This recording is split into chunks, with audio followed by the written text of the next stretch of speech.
Here are 3 rattle designs on Scorched Earth. Now, Scorched Earth doesn't have the best rattles.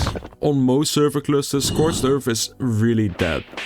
Meaning you're not gonna be found that easily because no one plays on that map. So it's really good for starting up. We got the first spot at 43.3, 45.8. Now a quick look around.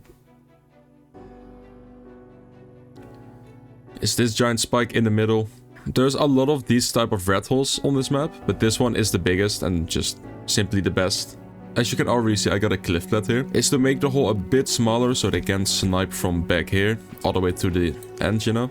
They have to blow it up, which it's not hard, but you know, it's an extra step. I didn't block off this whole part because there's no point in it. What I did do is, in this little cliff area, you can spam a lot of cliff plats. They will be really annoying to destroy. I only have like 2 turrets in here because they're easy to destroy with rockets and grenades. Now for the base, we got a couple of these doorframe walls, not that important. Only got a couple turrets placed on the door frames because they're too easy to destroy. And a lot of wall turrets on the ceiling, on the walls. You got this to stop people a little bit, make it a little bit harder to move. You could have it here. I don't, since if you're online, you kind of want some place to move. But if you know that you're offline a lot, you can definitely do this.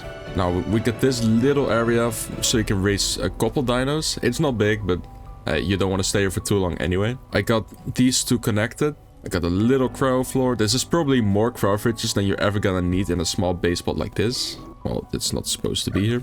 A couple vaults, also mortar and the vaults. Daddy's replicator. Beds do not work in this spot. And I got a generator under this floor. What you could add is a couple plant eggs. I only placed 60 turrets. You can spam this whole thing full with plant eggs. So I tested this out earlier. Of course, now there's a lot being built, so the furthest I can go when I was testing this, that was without all these buildings. Like now this is blocking it and everything is like blocking the attack rifle shots. You can go here. You can shoot these foundations. This is why I decided to put the wall right here. Now we're at the second spot, 51.9, 15.7. You see these 2 bridges? It's on the right bridge. Well, if you're from the open desert, it's the right bridge.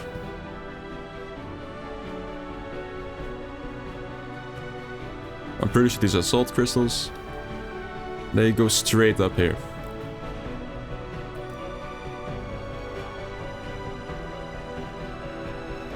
I didn't build tech in here because you shouldn't stay here for that long. This is honestly a pretty good base spot if you're just starting out. But like you can see, for a starter base, this is a lot of space. This is honestly not even bad. You got the generator in the back here with a bed. Beds work, by the way, is 6 times damage. So you got the crafting area and you got a little space for your tames.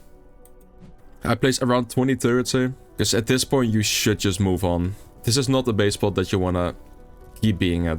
And why is that? It's because you can build up into this base spot. Even if you're not like a big tribe yet, like you just have a couple heavies, still place a couple cliff plats in the lava. Or foundations if you're, you know, too poor for cliff plats. Like you can see, there are cliff plats in the lava now. They're really hard to see. The downside of living here though is, if you're on an RG, there is a high chance that you're gonna get chased by a wyvern.